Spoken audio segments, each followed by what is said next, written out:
తెలుగువారి #1 choice Telugu matrimony.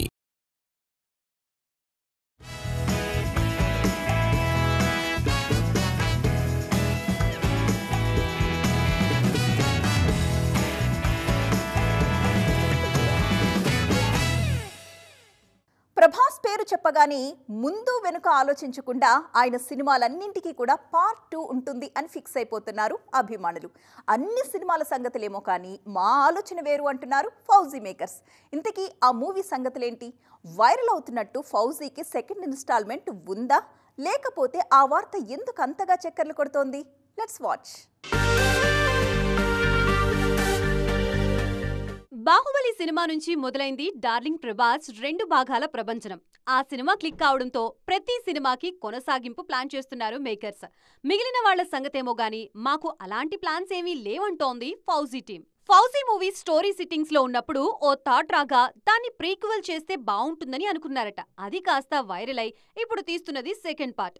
దీన్ని మొదట విడుదల చేసి కాంతారా టైప్ లో ప్రీక్వెల్ ని మళ్లీ రిలీజ్ చేయడానికి మేకర్స్ ప్లాన్ చేస్తున్నారనే రూమర్ స్ప్రెడ్ అయింది. అయినా ప్రభాస్ చేయాల్సిన సీక్వెల్స్ ఇప్పుడు చాలానే ఉన్నాయి. ఓవైపు సలార్ ని కంప్లీట్ చేయాలి, ఆ తర్వాత కల్కి 2 ఉంది, రాజాసాబ్ కి సెకండ్ పార్ట్ ఉండే ఛాన్సులు కూడా ఉన్నాయి. ఇవన్నీ దాటి ఫౌజీకి రావాలంటే 2028 2029 అవుతుందేమో. అప్పటికి ఈ ప్రీక్వెల్ ఐడియా కంప్లీట్ గా కథగా మారితే ఒకవేళ చేసినా చేస్తారేమో. అప్పటిదాకా మాత్రం ఛాన్స్ లేదు. ప్రస్తుతం డార్లింగ్ సీక్వెల్స్ అన్నిట్లోకి జనాల అటెన్షన్ గ్రాప్ చేస్తోంది మాత్రం కల్కి సీక్వెల్ అన్నదే వాస్తవం. మన సినిమా 100 కోట్ల బడ్జెట్తో తెరకెక్కుతోంది. ఇంటర్నేషనల్ స్టాండర్డ్స్తో అక్కడి వారిని ఆకర్షిస్తోంది కూడా. ఇలాంటి సమయంలో పైరసీ మన సినిమాను పీడించకూడదు. అంతా హెల్దీగా ఉండాలంటే ఒకరిద్దరిని అరెస్ట్ చేసి లోపలేస్తే సరిపోతుందా? మార్పు ఎక్కడ జరగాలి, ఎలా మొదలు కావాలి? 24 క్రాఫ్ట్స్ పగలు రాత్రి ఎండా వాన తేడా లేకుండా సినిమాలు చేస్తే 2.5 గంటల వినోదం అందుబాటులోకొస్తుంది. దాన్ని సింపుల్గా కాపీ చేసేస్తా, లీక్ చేసేస్తా అంటే కష్టపడిన వారికి కడుపు మండదా? ఐబొమ్మ రవి అరెస్ట్ అయినప్పుడు సినిమా వాళ్ళు పండుగ చేసుకున్నారు. చాలా మంది ఆయన కూడా చాలా పెద్ద పెద్ద స్టేట్మెంట్ ఇచ్చారు. ఒక దమ్ముంటే పోలీసు వాళ్ళు పట్టుకోండి అని చెప్పి ఎక్కడ ఉన్నారు ఇప్పుడు అని ఎమ్మడే రవి?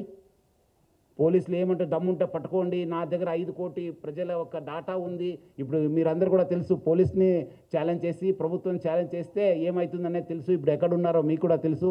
సో ఎవరు కూడా ఎంత అనుకోవద్దు. చట్టం law will take its own course of action. ఎక్కడున్నా తెలంగాణ పోలీస్ కావచ్చు, హైదరాబాద్ పోలీస్ ఎక్కడున్నా వాళ్ళని పట్టుకోవడానికి కృషి చేస్తుంది. పట్టుకొని కూడా వస్తాను. మనం అట్లా చెప్పేది కాదు. ఈరోజు ఆయన అంత పెద్ద పెద్ద తోపు మాత్రం చెప్పిన వాడు ఈరోజు ఎక్కడున్నారు మీ అందరు కూడా తెలుసు. ఇతనొక్కడిని అరెస్ట్ చేస్తే చాలదు. ఇలాంటి చీడ పురుగులు చాలా మంది ఉంటారు. అందర్నీ వెతికి పట్టుకొని తగిన శిక్ష వేయండి అంటోంది ఇండస్ట్రీ. ఇది సినిమాలో సూపర్ హిట్ సీన్లా ఉందండి. విలన్ ఛాలెంజ్ చేస్తే హీరోలు వితిన్ 2 months తీసుకెళ్ళి కట్కటాల వెనకాల వేయడం అన్నది భస్మాసుర హస్తం లాగా తన మీద తనే చేయబెట్టుకున్నాడు. Don't mess up with police, be careful. ఏం మాట్లాడతారు, ఏం చేస్తారు అన్నది చాలా గట్టిగా చెప్పారు సజ్జనార్ గారు and entire police department. Thank you very much sir. Cinema పైరసీలు చాలా వరకు సర్వర్ల ద్వారానే జరుగుతుంటాయి. కొన్నిసార్లు టెక్నాలజీని వాడి సెల్ ఫోన్ల ద్వారా కూడా రికార్డులు చేస్తున్నారు పైరసీదారులు. అలాగని థియేటర్లలోకి సెల్ ఫోన్లను అనుమతించం అంటే కుదరని పరిస్థితి. అయినా పైరసీని అడ్డుకోవాలనే సంకల్పం కనిపిస్తోంది అందరిలో. ఓన్లీ పైరసీ లాగానే చూడకండి. మీరు ఎవరైతే ప్రేక్షకులు ఫ్రీగా వస్తుంది కదా చూస్తున్నామని అనుకుంటున్నారు, దీని వెనకాల ఒక సినిమా ఇండస్ట్రీ నుంచి ప్రతి సినిమాకి ఎంతో కష్టం ఉంటుంది. మీ ఇంట్లో ఏదో చైన్ పోయినప్పుడు మీ ఇంటిల్లి పాది ఒక షేక్ అవుతారు, గోల్డ్ చైన్ పోతే. అలాగే ఇది మాది. మా వస్తువు ఏదైనా ఇలా దొంగతనంలో మీరు చూసినప్పుడు మాకు ఎలాంటి పెయిన్ ఉంటుందో అని మీరు అర్థం చేసుకోవాలి. ఇండస్ట్రీ పరంగానూ మార్పు రావాలంటున్నారు జనాలు.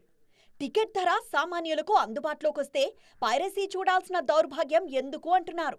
అంతేకాదు, టికెట్ ప్రైస్ తగ్గిస్తే సరిపోదు, క్యాంటీన్ ధరలు కూడా మధ్యతరగతికి అందుబాటులో ఉండాలనే మాట గట్టిగా వినిపిస్తోంది. డిజిటల్ చౌర్యం గురించి మాట్లాడే సినీ ప్రముఖులు ఈ టికెట్, క్యాంటీన్ ధరల మీద కూడా ఫోకస్ పెట్టాలంటున్నారు ఆడియన్స్. ఇది సినిమాలు చూపించడం అనేది it is a big trap.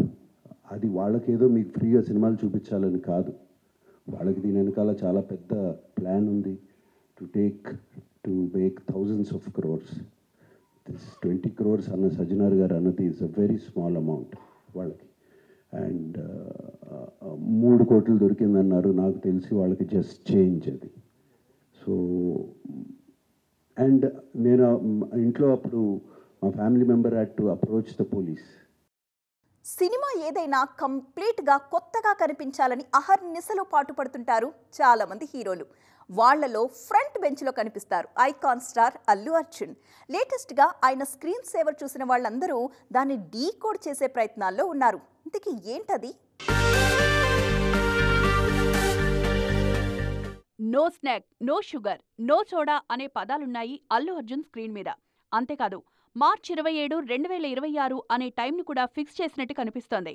ప్రతి సినిమాకి ఫిట్గా కనిపించే ఐకాన్ స్టార్ నెక్స్ట్ అట్లీ కోసం వీటన్నింటినీ తినకుండా కట్ చేశారా? వచ్చే ఏడాది మార్చి 27 వరకు ఈ నియమాలను పాటిస్తారా అనే డిస్కషన్ షురూ అయింది. లాస్ట్ ఇయర్ ఈ టైంకి నార్త్ ఇండియాలో పుష్ప 2 ఈవెంట్తో హల్చల్ చేశారు ఐకాన్ స్టార్. ఈ ఇయర్ మాత్రం డిఫరెంట్ జానర్తో ట్రెండ్ అవుతున్నారు. అట్లీ మూవీ కోసం మేకోవర్లో భాగంగా ఆయన ఫుడ్ రిస్ట్రిక్షన్స్ ఫాలో అవుతున్నారని మాట్లాడుకుంటున్నారు జనాలు.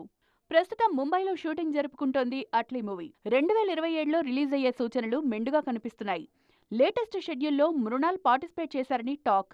ఎప్పటికప్పుడు కొత్తగా ప్రూవ్ చేసుకోవాలనుకునే అల్లు అర్జున్ ఈసారి గ్లోబల్ ఆడియన్స్ అటెన్షన్ కోసం మరింత కృషి చేస్తున్నారు.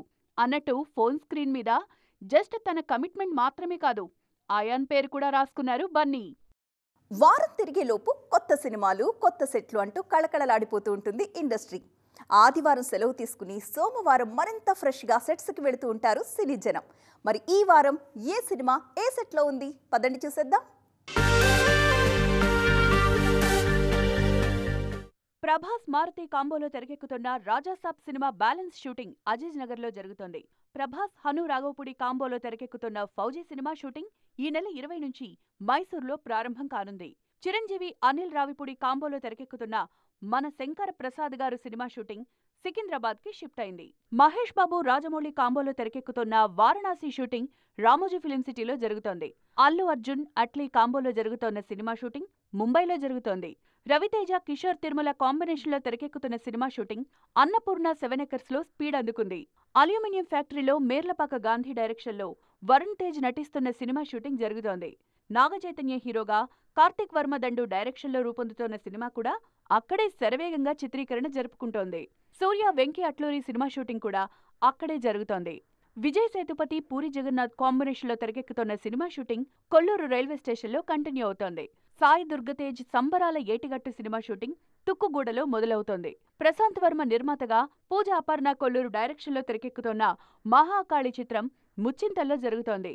శ్రీకాంత్ ఓదెల డైరెక్షన్లో నాని నటిస్తున్న the paradise cinema shooting hello native స్టూడియోలో జరుగుతోంది. Satyasai arts movie Bhogi set work కూడా అక్కడ జోరందుకుంది.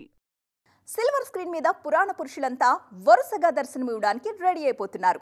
ప్రస్తుతం మన దేశంలో తెరకెక్కుతున్న అత్యంత భారీ సినిమాలన్నీ దేవుళ్ల సబ్జెక్ట్స్తో రూపుదిద్దుకుంటున్నవే. రామాయణం, భారతం, భాగవతంలో ఉన్న సారమంతా అఖండ సీక్వెల్లో ఉందని అంటున్నారు కెప్టెన్ బోయపాటి శ్రీను.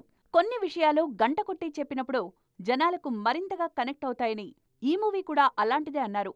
రామతత్వంతో వస్తున్న సినిమాల సంఖ్య కూడా మెండుగా కనిపిస్తోంది.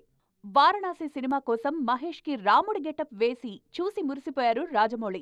2027లో మహేష్ని రాముడి అవతారంలో చూడ్డానికి రెడీగా ఉన్నారు.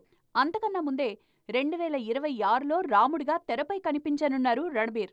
ఇటు మిరాయ్ సినిమా సీక్వెల్ మిరాయ్ జైత్రయాత్రలోనూ రాముడు కనిపించనున్నారు. చందు మొండేటి తెరకెక్కిస్తున్న పక్కా యానిమేషన్ సినిమా వాయుపుత్రలోనూ హనుమంతుడే హీరో.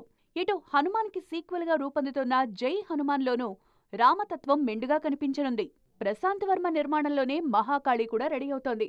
ఇటు నయనతార కీలక పాత్రలో నటిస్తున్న మూకుత్తి అమ్మాన్ 2 దాదాపుగా పూర్తి కావచ్చింది. కల్కి సినిమా సీక్వెల్లోనూ కర్ణుడు, కృష్ణుడు, వారణాసి ఎలిమెంట్స్ ప్రధానంగా కనిపించనున్నాయి. ఈ మధ్య నయన్ అండ్ శ్రీలీలను 1-2 చోట్ల చూసిన వాళ్లంతా వాళ్లలో ఉన్న కామన్ క్వాలిటీస్ని పిక్ చేసే పనిలో ఉన్నారు. ఇద్దరినీ కలిపిన విషయం ఏవై ఉంటుందా అని ఆలోచనలో పడుతున్నారు. శ్రీలీలకు నయనవేనా గైడెన్స్ ఇస్తున్నారా అని కూడా మాట్లాడుకుంటున్నారు. మరి ఆ డీటెయిల్స్ ఏంటో చెక్ చేద్దాం. వైరల్ వయ్యారి అనిపించుకున్న యూత్ ఐకాన్ శ్రీలీల ఇప్పుడు తెలుగులోనే కాదు back to back Kollywood, Bollywood సినిమాలతోనూ బిజీ అవుతున్నారు. ఎంత బిజీగా ఉన్నప్పటికీ కొత్త పరిచయాలతో ఎప్పటికప్పుడు ఫ్యాన్స్ ని మెస్మరైజ్ చేస్తూనే ఉన్నారు కిసిక్ బ్యూటీ. తాజాగా నయనతారతో కలిసి కనిపిస్తున్నారు శ్రీలీల. యాదృచ్ఛికంగా జరిగిన ప్లాన్ ప్రకారమే కలిసి ట్రావెల్ చేసిన వీళ్ళిద్దరి మధ్య ఉన్న భక్తిని కామన్ పాయింట్ గా చెప్పుకుంటున్నారు జనాలు. అంతేకాదు నయన్ అండ్ శ్రీలీల ఇద్దరూ ఇప్పుడు లేడీ డైరెక్టర్లతో పనిచేస్తున్న విషయాన్ని కూడా గుర్తు చేసుకుంటున్నారు. టాక్సిక్ తో మలయాళీ లేడీ గీతూ మోహన్ దాస్ కెప్టెన్సీకి నయన్ ఓకే చెప్తే పరాశక్తితో సుధా కొంగరకు శ్రీలీల ఓకే చెప్పేశారన్నమాట. ఇలా కామన్ క్వాలిటీస్ ఇంకేమైనా గుర్తుకొస్తే షేర్ చేసుకుందామంటూ సరదాగా చర్చ షురూ చేశారు నెటిజన్లు. సో ఫ్రెండ్స్, చూసారుగా, ఇది ఇవాల్టి ఈటీ ఎక్స్క్లూసివ్. మరిన్ని ఇంట్రెస్టింగ్ అండ్ ట్రెండింగ్ అప్డేట్స్తో మళ్ళీ కలుద్దాం. అప్పటిదాకా చూస్తూనే ఉండండి TV9.